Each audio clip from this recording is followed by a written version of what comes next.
Hello నమస్తే, welcome to my channel. ఇప్పుడు నేను మినపప్పు ఉదయం చేస్తున్నానండి. అది పొట్టు మినపప్పుతో చేస్తున్నాను. ఈ కప్పుతో 2 కప్పులు మినపప్పు తీసుకున్నానండి. 1.5 కప్పు పంచదార తీసుకున్నాను. అంటే 1 కప్పు తీసుకోవచ్చు. దానికి కొంచెం తీపి ఎక్కువ తినాలనుకున్న వాళ్లకు ఒక 1/2 కప్పు ఎక్కువ వేసాను. ఈ కప్పుతో 2 కప్పుల నెయ్యి, ప్రస్తుతం 1 కప్పు పెట్టుకున్నాను. మళ్ళీ లడ్డు కట్టేటప్పుడు తీసుకోవచ్చు. ఇలాచి అంటే కొంత. ఇది ముందు మనకు కాస్త మంచి వాసన వచ్చి మినపప్పు వాసన వచ్చేంత వరకు వేయించుకోవాలి. ఈ సున్నుండలు మంచి బలం అండి, ఎముక బలం ఇస్తాయి. ఈ సున్నుండలు గుండు పప్పుతో కూడా చేసుకోవచ్చు, బద్దపప్పుతో కూడా చేసుకోవచ్చు. కానీ పొట్టు పప్పుతో చేస్తే ఏంటంటే కొంచెం టేస్ట్ గా ఉంటాయి. ఇది మినప సున్నుండల్ని బెల్లంతో కూడా చేసుకోవచ్చు మనం, పంచదార లేకుండా. కానీ బెల్లం అంత ఇష్టపడరని చెప్పేసి నేను పంచదారతో చేసుకున్నాను. ఇవి బాగా మనకు కొంచెం రంగు మారేంత వరకు వేపుకోవాలండి.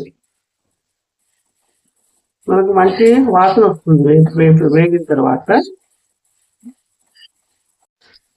5 నిమిషాలు అయిందండి. 5 నిమిషాలకు బాగా వేగినాయి, మంచి వాసన వస్తుంది. దీన్ని మనం చల్లార్చాలండి. చల్లార్చుకొని తర్వాత మిక్సీ పట్టాలి. మినపప్పు చల్లారింది, ఇది మనము మిక్సీ పట్టుకోవాలి. ఈ మిక్సీ పట్టేటప్పుడు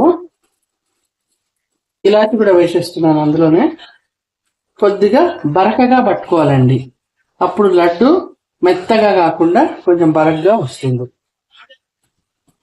ఇదండి, ఇది ఈ విధంగా పట్టుకున్నాను. ఇదే జార్లోనే పంచదార కూడా పొడి చేసుకోవాలండి.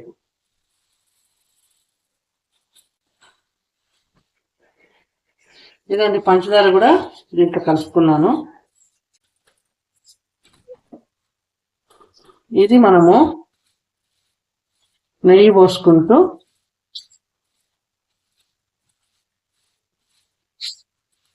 ఉండలు కట్టుకోవాలండి.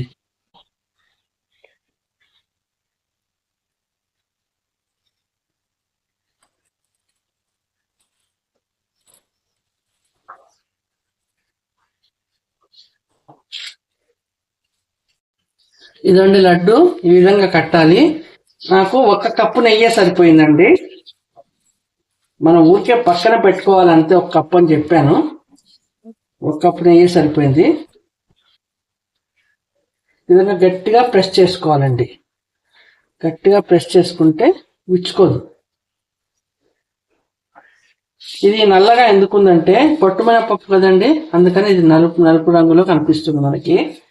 మామూలుగా గుండు మినపప్పు, చాయ్ మినపప్పుతో కూడా మనం చేసుకోవచ్చు.